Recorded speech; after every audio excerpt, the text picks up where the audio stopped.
Alors, on peut faire tous les déplacements brefs à proximité de son domicile, c'est-à-dire, par exemple, faire son footing, sortir avec ses enfants ou bien promener son chien.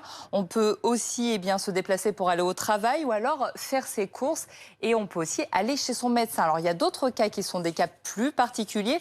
On peut quitter son domicile pour aller dans sa maison de campagne. Ça, c'est possible jusqu'au début du confinement, c'est-à-dire jusqu'à midi.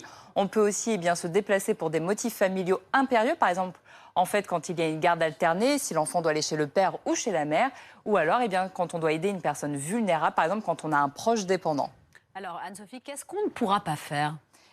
On ne peut pas faire plusieurs choses. Par exemple, on ne peut pas sortir pour aller dans un musée, pas de sortie touristique. On ne peut pas non plus se réunir entre amis ou en famille et on ne peut pas faire d'activités collectives, par exemple, pas d'activités associatives, pas de sport collectif non plus. Tous ces déplacements, ils seront très encadrés. Il faut être seul ou alors il faut être en nombre restreint, par exemple lorsque l'on est avec ses enfants.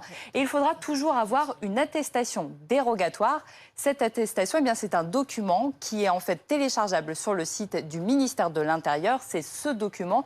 Vous devez toujours l'avoir sur vous pour justifier du motif de votre déplacement. Si vous ne pouvez pas le télécharger, vous pouvez l'écrire sur papier libre. Ce confinement, il va commencer aujourd'hui à midi et il va durer une quinzaine de jours. Merci Anne-Sophie Vermont, c'était très clair.